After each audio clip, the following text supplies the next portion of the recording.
محبت پارٹ 14 آواز لبابہ حیدر، پیشکش یاسمین فاروق۔ اور یہ سچ تھا، وہ فروخ ہی تھی۔ گرے کلر کے سادہ سوٹ میں وہ اپنی گولڈن رنگت کے ساتھ پہلے سے بھی زیادہ پیاری لگ رہی تھی۔ گاڑی کا دروازہ بند کر کے وہ مڑی تو اس کی نظر بھی اسامہ پر پڑ گئی۔ ایک لمحے کے لیے وہ حیران ہوئی، پھر قوس قزح کے رنگ اس کے چہرے پر پھیل گئے۔ اس نے جیسے ہی قدم بڑھایا، اسامہ جو مارے حیرت کے ابھی تک بے یقینی سے اس کو آنکھیں پھاڑے دیکھ رہا تھا، چونک پڑا۔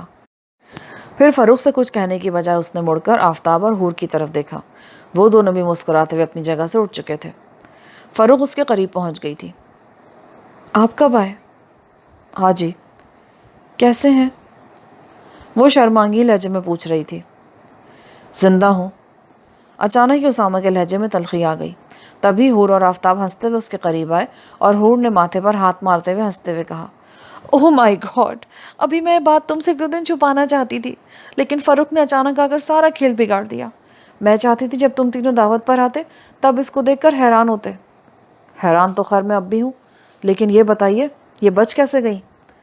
ویسے ہی جیسے بچنا چاہیے تھا۔ حور اسامہ کو دیکھ کر مسکرائی تو فروخ بھی مسکرا دی، جبکہ آفتاب نے کہا، ارے بھائی، فروخ نے سمندر میں چھلانگ لگائی ہی نہیں تھی۔ یہ بات تو حور نے محض فروخ کے تحفظ کے لیے کہی تھی۔ اصل میں جب تم جمال کو مطمئن کرنے کے لیے جھوٹ بول رہے تھے تب فروخ یہی سمجھی کہ تم نے ڈبل گیم کھیلا ہے۔ وہ بھاگ کر حور کے پاس سے مختصراً ساری بات بتا دی، اور یہ بھی کہ تم اس جہاز کے کیپٹن ہو، جہاز پر تمہارا کنٹرول ہے، تم جو چاہے کر سکتے ہو۔ حور سے چونکہ تم پہلے ایک دو دفعہ بدتمیزی کر چکے تھے اس لیے اس کو بھی تم پر یقین نہیں تھا، مگر وہاں شپر و فروخ کے لیے کچھ نہیں کر سکتی تھی۔ اچانک اس کے ذہن میں ایک ترکیب آئی اور اس نے فروخ کو ساتھ والے کیبن میں چھپا دیا اور خود یہ شور مچا دیا کہ فروخ نے سمندر میں چھلانگ لگا دی ہے۔ حور کے نزدیک یہی ایک طریقہ تھا فروخ کو تم جیسے درندوں سے بچانے کا۔ پھر کیا؟ بعد میں بات اگرچہ صاف ہو گئی، لیکن حور کو پھر بھی تم پر شک تھا۔ یہی وجہ تھی کہ اس نے پولیس کے ساتھ فروخ کو بھی واپس بھیج دیا اور خود مجھے لے کر تمہارے ساتھ لنڈن چلی آئی۔ پولیس سے حور نے کہہ دیا کہ اسے ابھی کیپٹن اسامہ پر شک ہے، اس لیے پولیس نے تمہیں کچھ نہیں بتایا اور فروخ کو اپنے ساتھ لے گئی۔ لنڈن میں جب آپ ٹھیک ہو چکے تھے تب انہوں نے مجھے بات کیوں نہیں بتائی کہ فروخ زندہ ہے؟ اسامہ نے حور کو گھورتے ہوئے آفتاب سے پوچھا۔ وہ اصل میں تب ہم نے تمہیں تنگ کرنے کے لیے نہیں بتایا تھا، سوچا تھا جب تم پاکستان آؤ گے اس وقت بتائیں گے، ہمیں تو یہ معلوم ہی نہیں تھا کہ تم پاکستان کا راستہ ہی بھول جاؤ گے۔ اسامہ نے کوئی جواب دینے کے بجائے فروخ کو دیکھا۔ بہت اچھا صلہ دیا تم نے میری نیکیوں کا فروخ، کاش تم سمجھ سکتی کہ تمہارے اس مذاق نے کتنے لوگوں کی خوشیوں سے محروم کیا ان کو۔ ارے میں نے تو بغیر کسی معاوضے کے تمہارا کام کرنے کا وعدہ کیا تھا۔ تم نہیں جانتی اپنے وعدے کو نبھانے کے لیے، تمہارے بھائی جان کی جان بچانے کے لیے میں کتنا گر گیا تھا، کتنی گھٹیا حرکتیں کی میں نے۔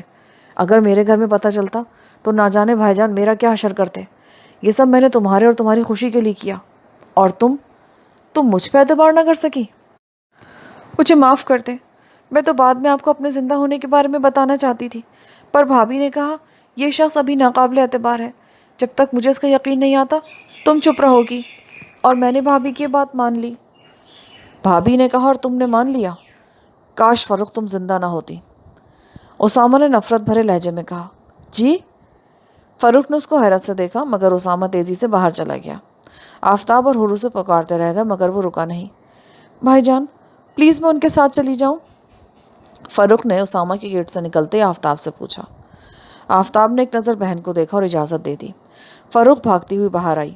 وہ تو اب تک یہ سوچ کر خوش ہو رہی تھی کہ اسامہ جب واپس آئے گا تو اسے اچانک اپنے سامنے دیکھ کر زندہ سلامت حیران ہو جائے گا اور پھر مارے خوشی کو اچھل پڑے گا، مگر وہ تو نہ صرف اس سے ناراض ہو گیا بلکہ کتنی بڑی بات کہہ گیا تھا۔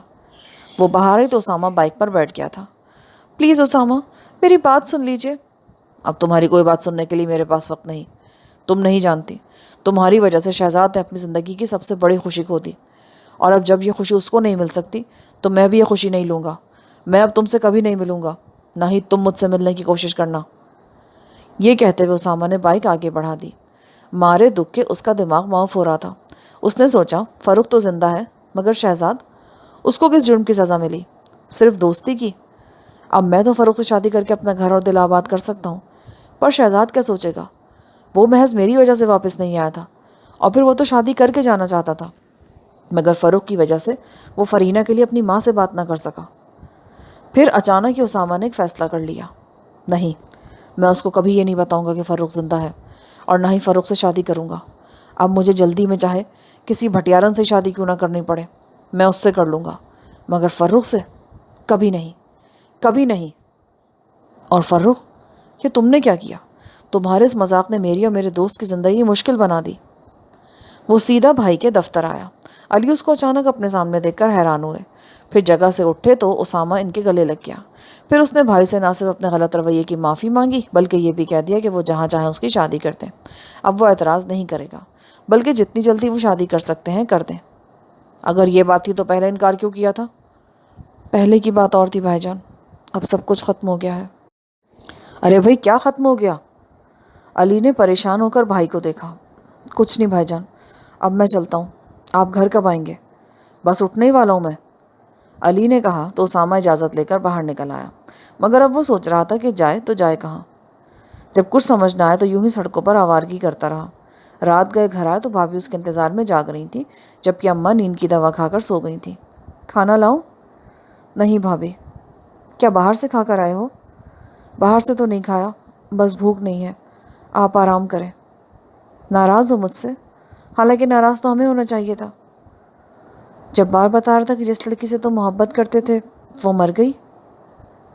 اسامہ، اگر تم فروخ کے بارے میں مجھے اس وقت بتا دیتے جب میں نے تمہارے بیمار ہونے پر پوچھا تھا، تو یقین کرو ہم تمہاری منگنی کبھی شاہانہ سے نہیں کرتے۔ چھوڑیں بھابھی گزری باتوں کو، اب میں سب بھول جانا چاہتا ہوں۔ آپ اپنی پسند سے کہیں بھی میری شادی کر دیں، میں انکار نہیں کروں گا۔ اسامہ کی بات پر بھابھی کچھ دیر اسے دیکھتی رہیں، پھر باہر چلی گئیں۔ صبح بھی وہ سو ہی رہا تھا جب ملازم نے اسے اٹھایا کہ اس کا فون ہے۔ یہی لے آؤ یار، اسامہ نے سستی سے کہا۔ ملازم فون لایا۔ ہیلو، کیا بات ہے، ابھی تک سو رہے ہو؟ دوسری طرف جبار تھا۔ بس یار، رات نیند دیر سے آئی تھی۔ کیوں؟ کیا فروخ کی یاد آتی رہی؟ بکواس مت کرو، یہ بتاؤ فون کیوں کیا؟ یار آج فرینہ کی مہندی ہے، کیا تم نہیں آؤ گے؟ کیوں؟ کوئی کام ہے؟ ظاہر ہے کام ہے تو کہہ رہا ہوں نا، شہزاد تو اپنے کمرے میں بند ہے، اس کی طبیعت ٹھیک نہیں، ورنہ وہی کام سنبھال لیتا۔ اچھا میں آ جاؤں گا۔ اور کچھ؟ بہت کچھ ہے، اگر تم آ سکو تو۔ اسامہ نے فون رکھا اور اٹھ گیا۔ تیار ہو کر وہ ناشتے والے کمرے میں آیا تو بھابھی بولی، سب ناشتہ کر چکے ہیں؟ بلکہ سب کیا، میں اور تمہارے بھائی کر چکے ہیں، امی تو اب ناشتے میں صرف جوس پیتی ہیں۔ تم بیٹھو، میں تمہاری ناشتہ لے کر آتی ہوں۔ بھابھی امی کے کمرے میں لے آئیے گا۔ وہ ماں کے کمرے میں آیا تو وہ لیٹی ہوئی تھی۔ اب کیسی طبیعت ہے امی؟ کچھ ٹھیک ہی لگتی ہے۔ تم کل سے کہاں مارے مارے پھر رہے ہو، جو ماں کے پاس بیٹھنے کا وقت بھی نہیں۔ امی سوری، بس تھوڑا کام تھا یوں ہی، اب آپ کے پاس ہی بیٹھا کروں گا۔ لو بھائی ناشتہ کرو۔ بھابھی نے اس کے سامنے ٹرے رکھی۔ ناشتے کے بعد وہ بہت دیر تک بیٹھا بھابھی اور ماں سے باتیں کرتا رہا۔ اٹھا اس وقت جب جبار نے پھر فون کیا۔ ارے اب آ بھی چکو، کیا نخرے دکھا رہے ہو؟ ارے آ رہا ہوں بھائی، اسامہ نے کہا، پھر ماں سے اجازت لے کر اٹھ گیا۔ جبار کے گھر کی طرف جاتے ہوئے اس کے دل میں صرف شہزاد کا خیال تھا۔ جبار نے بتایا تھا اس کی طبیعت ٹھیک نہیں، وہ اپنے کمرے میں بند ہے۔ اسامہ نے سوچا، کاش جبار تم شہزاد کی اس اداسی کا سبب جان سکتے۔ بائک اس نے جبار کے گھر کے باہر روکی۔ وہ دستک دیتا ہوا اندر گیا۔ سامنے جبار کا بیٹا کھڑا تھا۔ پاپا، انکل آئے، انکل آئے پاپا۔ اچھا یار، سن لیا، کیوں شور مچاتے ہو؟ جبار باہر آیا۔ اسامہ نے سوچا، شکر ہے جبار نے ہمارے ایسی حماقت نہیں کی۔ کیا سوچ رہے ہو؟ کچھ نہیں یار، کوئی بات تو ہے جو تمہارا اور شہزاد کا موڈ بدلا ہے۔ حالانکہ ایک بات طے ہے، جو دکھ شہزاد کو ہے مجھے بھی ہونا چاہیے، کہ ہم بھائیوں کی طرح ہیں اور اب تک ایک دوسرے کے بغیر نہیں رہ سکتے۔ ایسا کیا ہوگا جو تم لوگ مجھ سے چھپا رہے ہو؟ ایسی کوئی بات نہیں، تم بتاؤ میرے لیے کیا کام ڈھونڈا ہے؟ کام بھی ہو جائے گا، لیکن پہلے مجھے شہزاد کے بارے میں بتاؤ۔ تمہیں دیکھ کر لگتا ہے جیسے اس نے تمہیں سب کچھ بتا دیا ہے، لیکن تم مجھے بتانا نہیں چاہتے۔ آخر وجہ کیا ہے؟ کہنا کیا چاہتے ہو؟ یہی کہ مجھے بتا دو وہ کون لڑکی ہے جس کے لیے شہزاد پریشان ہے۔ وہ قصہ تو اب ختم ہی سمجھو، کام بتاؤ۔ بلکہ پہلے شہزاد کو نہ دیکھا ہوں۔ کیا سیدھے ادھر ہی آئے تم؟ ہاں، تم نے جلدی آنے کا جو کہا تھا۔ یہ کہہ کر وہ اٹھ کے باہر آ گیا۔ تب اس نے پہلی بار دیکھا شہزاد کا بنگلہ بجلی کے چھوٹے بڑے قمقموں سے سجا ہوا ہے۔ دن ہونے کی وجہ سے وہ روشن نہیں تھے، لیکن پھر بھی بہت اچھے لگ رہے تھے۔ اسامہ نے سوچا، تو کیا جبار کو سب پتہ چل گیا؟ جبھی وہ مجھ سے پوچھ رہا تھا، محض مجھے تنگ کرنے کے لیے۔ لیکن جب وہ شہزاد کے گھر میں داخل ہوا تو سب سے پہلے بیگم اشرف سے ملاقات ہوئی۔ وہ بہت خوش تھی۔ آنٹی، یہ چپ کے آپ نے کس بات کی تیاری کر لی؟ بیٹا، شہزاد کہتا تھا جتنی جلدی ہو سکے میری شادی کر دیجئے۔ لڑکیاں تو بہت تھی میری نظر میں، کل ہی میں نے ان میں سے ایک لڑکی پسند کر لی اور آج شہزاد کا نکاح ہے۔ شہزاد کہاں ہے آنٹی؟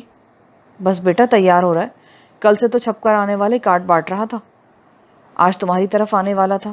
تم کہو کب شادی کر رہے ہو؟ فی الحال آپ شہزاد کی کر دیں، میری دیکھی جائے گی۔ کیوں؟ ابھی پروگرام نہیں بنایا؟ پروگرام تو بنایا ہے، امی کہتی ان کی نظر میں ایک لڑکی ہے، ہو سکتا ہے آج کل میں بات طے ہو جائے۔ ماما، یہ مہندی کے تھال سج گئے ہیں، ان کو وہیں رہنے دوں یا؟ یہ کہتی ہوئی فرخ کمرے سے نکلی اور اسامہ پر نظر پڑتے ہی چپ ہو گئی۔ اسامہ نے بھی اسے حیرت سے چونک کر دیکھا۔ تب اندر سے شہزاد ہنستا ہوا باہر آیا، اسامہ کو دیکھا تو بولا یار پہلے تو پروگرام تھا کہ اپنی شادی سے پہلے بہن کی کروں گا، لیکن اب مجبوری ہو گئی ہے۔ کیسی مجبوری؟ بھائی تم نے جو فروخ کو اپنانے سے انکار کر دیا، اب ذرا میری شادی ہو جائے پھر میں اپنی بہن کے لیے اچھا سا دولہا ڈھونڈوں گا۔ ویسے بھی مجھے تم پسند نہیں تھے، محض فروخ کی وجہ سے تمہیں قبول کیا تھا میں نے۔ یہ یہاں کیوں آئی ہے؟ اسامہ نے غصے سے کہا۔ کمال ہے، اس کے بھائی کا گھر ہے یہ، جو کسی بھی حالت میں بہن سے ناراض نہیں ہوتا، اس کو تو یہاں آنا ہی تھا۔ اسامہ کو ایک دم ڈھیروں غصہ آیا۔ اس نے سوچا اب مجھے پانے کے لیے شہزاد کا سہارا لینے کے لیے آئی ہے۔ اچھا میں چلتا ہوں۔ ارے آرام سے بیٹھو، آج میری رسم نکاح ہے، تمہارے کرنے کو بہت سارے کام ہیں، آخر تم کس دن میرے کام آؤ گے؟ یار میں کچھ نہیں کر پاؤں گا، میرے پاس ٹائم نہیں ہے۔ یہ اتنی اکڑ کس کو دکھانا چاہتے ہو؟ چھوڑو شہزاد، کیا تمہیں فروخ کو زندہ دیکھ کر خوشی نہیں ہوئی؟ کاش وہ زندہ نہ ہوتی۔ کیا تم فروخ سے ناراض ہو؟ میں اس کی صورت بھی دیکھنا نہیں چاہتا۔ اسامہ نے پیچھے مڑ کر فروخ پر ایک غصیلی نگاہ ڈالتے ہوئے کہا، بہت خفا ہیں آپ، تو آپ کی خفگی میں دور کر سکتی ہوں، آپ کو اجازت دیتی ہوں، آپ میرا گلا گھونٹ کر مجھے مار دیجیے۔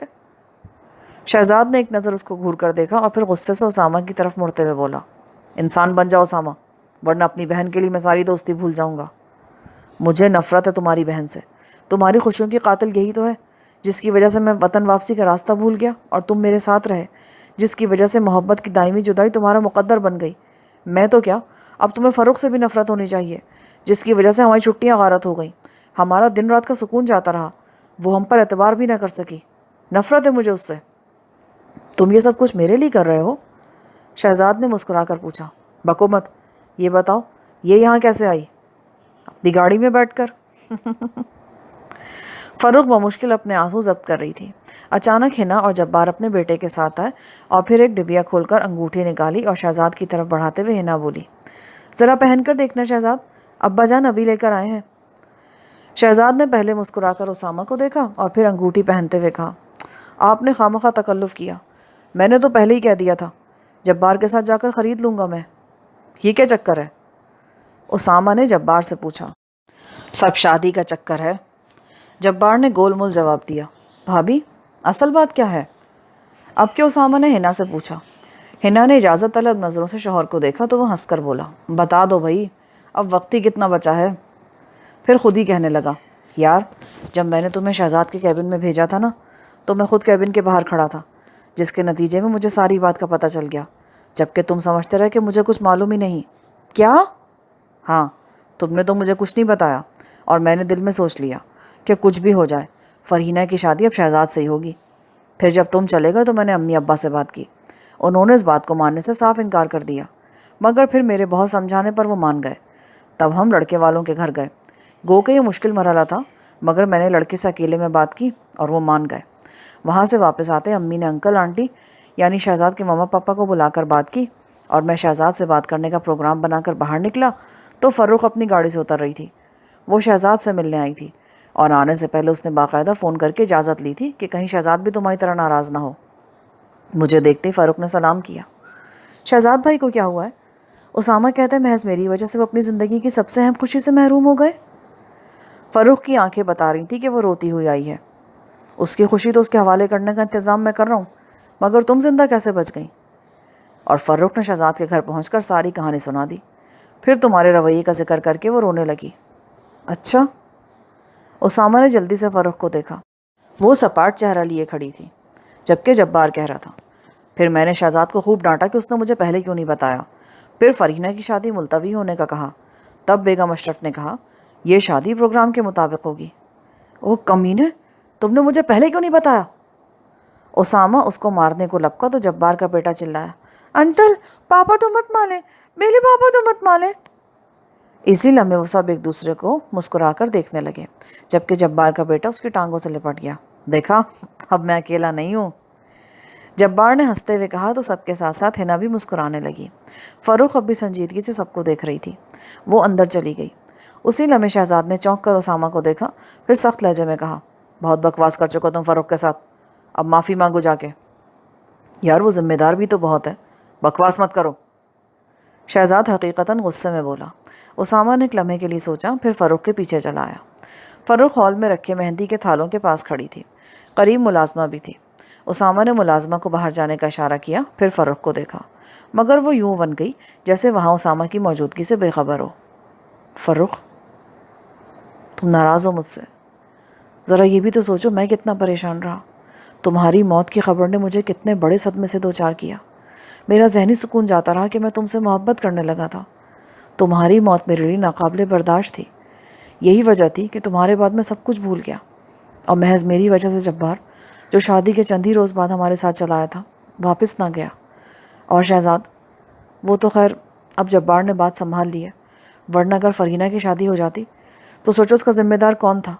صرف میں یا پھر تم، جس کی وجہ سے مجھے صرف اپنا دکھ یاد رہا اور کسی کا خیال تک نہیں رہا۔ فروخ اس کو حیرت سے دیکھتے ہوئے ساری بات سن رہی تھی۔ لیکن پہلا جھوٹ تو آپ نے مجھ سے بولا تھا۔ میں نے؟ ہاں، آپ نے کہا تھا کچھ مجبوریوں کی وجہ سے آپ اس سفر میں شامل نہیں ہو سکتے، حالانکہ میرا دل اس بات کے لیے تڑپ رہا تھا کہ آپ بھی اسی سفر میں میرے ساتھ ہوتے۔ پھر جب آپ اچانک سامنے آئے تو میں شک کا شکار ہو گئی۔ آپ باتیں بھی تو ایسی کر رہے تھے۔ اس کے بعد میں بھاگتے ہوئے بھابھی کے پاس آئی اور ان کو ساری کہانی سنائی۔ تب بھابھی نے کہا کہ آپ نے 2 بار ان سے بھی بدتمیزی کی کوشش کی۔ آپ نے تو مجھے بتایا ہی نہیں تھا کہ آپ بھابھی پر بھی شک کرتے ہیں۔ تاہم جب یہ بات کھل گئی تو میں نے بھابھی سے کہا اب تو انہیں بتا دے کہ میں زندہ ہوں۔ تب بھابھی نے کہا تھا ابھی میں اس پر پوری طرح اعتبار نہیں کر سکتی، پہلے ذرا آفتاب ٹھیک ہو جائیں پھر دیکھوں گی۔ اور میں بھابھی کی بات مان گئی کہ آپا اور ان کے بیٹے کی اچانک موت نے بھی مجھ پر گہرا اثر ڈالا تھا۔ میرے لیے اب صرف بھابھی رہ گئی تھی۔ اگر ایسے میں ان کی بات نہ مانتی تو کیا کرتی؟ اور پھر آپ نے یہ کب بتایا تھا کہ آپ مجھ سے؟ میں تو سمجھتی تھی آپ یہ سب کچھ ہمدردی میں کر رہے ہیں، ورنہ فروخ حالات ہی ایسے تھے۔ اگر میں تم سے بات کہتا بھی تو تم میرا اعتبار ہرگز نہیں کرتی۔ اعتبار ضرور کرتی۔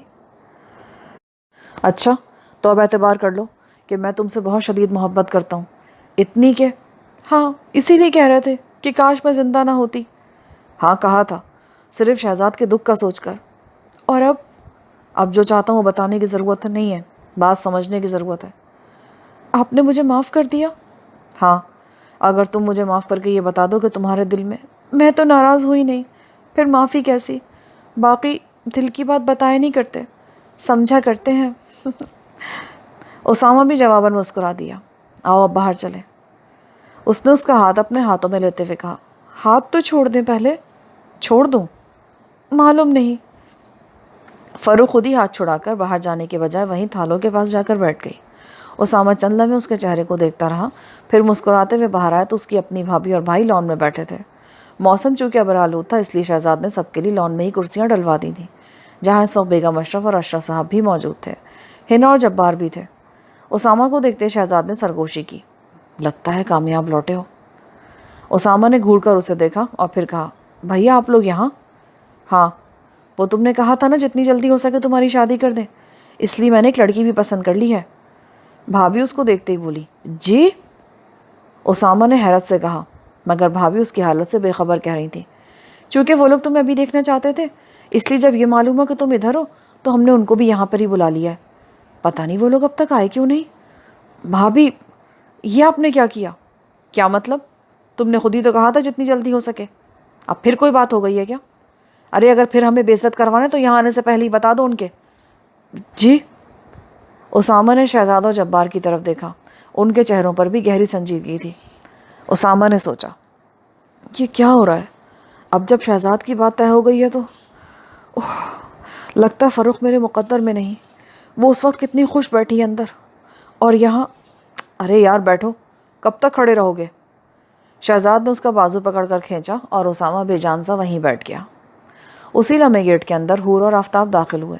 ان کو دیکھتے شہزاد اپنی جگہ سے اٹھ گیا۔ آفتاب شہزاد کے ہی نہیں بلکہ جبار سے بھی گلے ملا۔ حور نے دونوں کا حال احوال پوچھا، پھر بیٹھتے ہوئے دوسرے لوگوں کو سلام کیا تو شہزاد نے تعارف کروایا۔ وہ دونوں شہزاد کے ماں باپ سے بہت محبت سے ملے۔ پھر علی کو دیکھتے ہوئے آفتاب نے کہا، ان کو تو میں اچھی طرح جانتا ہوں، بلکہ ایک طرح سے دوستی ہی سمجھے۔ پھر اس نے اسامہ کو دیکھتے ہوئے پوچھا، بھائی کیا تم اب تک ناراض ہو؟ میرے خیال میں تو اب ناراضگی ختم ہو جانی چاہیے، اور اگر ختم نہیں ہوئی تو بڑا ہونے کے باوجود اپنی بہن کی خوشی کے لیے میں تم سے معافی مانگتا ہوں۔ ایسی کوئی بات نہیں۔ یہ فروخ کہاں ہے؟ حور نے پوچھا۔ ابھی بلاتا ہوں۔ فروخ باہر آؤ بھائی، شہزاد نے کہا۔ جی۔ وہ شرمائی سے ان کے قریب آ کر کھڑی ہو گئی۔ کیا خیال ہے، اب رسم ادا کر دی جائے؟ آفتاب نے علی سے پوچھا۔ اسامہ نے چونک کر سب کو دیکھا کہ وہ کس رسم کی بات کر رہے ہیں، اور اگلے ہی لمحے وہ سب کچھ سمجھ گیا، کیونکہ جبار اور شہزاد قہقہہ مار کر ہنس دیے تھے۔ باقی لوگ بھی مسکرانے لگے، جبکہ بھابھی محبت سے فروخ کو اپنے قریب بٹھا رہی تھیں اور علی بھائی بھی دلچسپی سے فروخ کو دیکھ رہے تھے۔ اوہ، ایک بار پھر ان دونوں نے مل کر مجھے بے وقوف بنایا ہے۔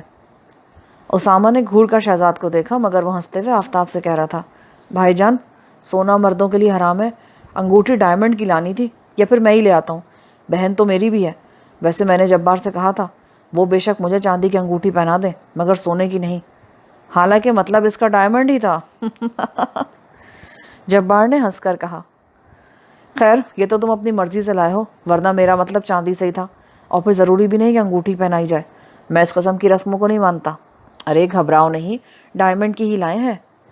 یہ کہتے ہوئے حور نے انگوٹھی فروخ کو پکڑا دی، جبکہ اسامہ کی بھابھی نے بھی ایک ڈبیا اسامہ کے حوالے کر دی۔ فروخ نے ڈبیا کھولی، اس میں ڈائمنڈ کی ایک بہت خوبصورت رنگ تھی جس میں 5 چھوٹے چھوٹے ہیرے لگے تھے۔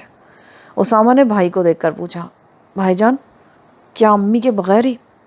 ان کی فکر مت کرو، سب ان کی اجازت سے ہو رہا ہے۔ آج صبح تمہارے گھر سے نکلنے کے بعد حور اور آفتاب بھائی آئے تھے، انہوں نے امی کو ساری بات بتائی، پھر تمہارے بھائی کو بھی آفس سے بلوا لیا۔ آفتاب نے بتایا کہ تم کسی بات پر ناراض ہو گئے ہو، اسی لیے وہ ہم سے بات کرنے آئے۔ تب یہی خیال تھا کہ تمہیں گھر بلا کر یہ رسم امی کے سامنے ادا کی جائے، پر جب یہاں فون کیا تو جبار اور شہزاد نے کہا پہلے تھوڑا سا ڈرامہ کرتے ہیں، پھر یہ رسم شہزاد کے گھر پر ہی ہوگی، کیونکہ فروخ شہزاد کی بھی بہن تھی۔ یوں امی نے اجازت دے دی۔ بھابھی نے پوری تفصیل بتائی۔ اسامہ نے بظاہر غصے سے دونوں دوستوں کو دیکھا، مگر دل ہی دل میں پیار بھی آیا۔ پھر بھابھی کے کہنے پر جب فروخ نے ہاتھ آگے بڑھایا تو اسامہ نے اس کا ہاتھ پکڑ کر انگلی میں انگوٹھی پہنا دی۔ منہ سے کچھ نہ بولا کیونکہ سب سامنے بیٹھے تھے، اور بعد میں کانپتے ہاتھوں سے جب فروخ نے اس کو انگوٹھی پہنانے کی کوشش کی تو شہزاد نے انگوٹھی اس کے ہاتھ سے پکڑ کر کہا، اگرچہ پہلے خیال تھا کہ فروخ کی شادی پہلے کروں گا، لیکن اب مجبوری ہو گئی ہے، اس لیے رسم منگنی سمجھو، اپنی شادی سے فارغ ہوتے یہ فرض بھی ادا کروں گا، اور لاؤ فروخ تمہاری مشکل میں آسان کر دوں۔ انگوٹھی پکڑ کر شہزاد نے خود اسامہ کو پہنا دی۔ فروخ شرما کر بھابھی اور حور کے پیچھے ہو گئی۔ تب آفتاب اور علی بھائی نے ایک دوسرے کو مبارکباد دی، باقی سب نے بھی مبارکباد کہی۔ پھر حور نے ہنستے ہوئے اسامہ سے کہا، بس اتنی سی بات تھی؟ اسامہ چپ رہا۔ اچانک شہزاد جبار کو گھورتے ہوئے بولا، تمہارے باپ کا گھر نہیں جو یہاں بیٹھے ہو، جبکہ تھوڑا سا ہی کام رہ گیا ہے۔ ارے باپ رے، نکاح میں تھوڑا وقت باقی ہے اور میں ابھی تک یہیں بیٹھا ہوں، اٹھو ہنا، جبار نے فوراً کہا اور اجازت لے کر چلا گیا، جبکہ یہ لوگ پھر سے باتوں میں مصروف ہو گئے۔ رسم نکاح 4 بجے نہایت سادگی سے ادا ہوئی تھی۔ شام کو مہندی بھی تھی۔ نکاح کے بعد جب فرینہ کو باہر لائے گا تو اس نے لمبا سا گھونگھٹ نکال رکھا تھا۔ فروخ نے آگے بڑھ کر گھونگھٹ ہٹا دیا۔ شہزاد نے پاس کھڑے اسامہ کو مسکرا کر دیکھا، پھر فرینہ کو دیکھنے لگا۔ اس نے نظریں جھکا رکھی تھی مگر دل دھک دھک کر رہا تھا۔ فروخ نے اس کا ہاتھ پکڑ کر سامنے کیا اور شہزاد نے پکڑ کر انگوٹھی پہنا دی۔ مبارک ہو شہزاد، بہت بہت مبارک ہو، اسامہ نے خوشی سے کہا، اور تینوں دوست ایک دوسرے کو دیکھتے ہوئے مسکرا دیے، زندگی سے بھرپور مسکراہٹ کے ساتھ۔ یہاں پر اس کہانی کا اختتام ہوتا ہے۔ کامنٹ کر کے بتائیے گا کہ آپ کو یہ کہانی کیسی لگی۔ آپ سے انشاءاللہ پھر کسی کتاب کے سلسلے میں ملاقات ہوگی۔ لبابہ حیدر کو اجازت دیں۔ اللہ حافظ۔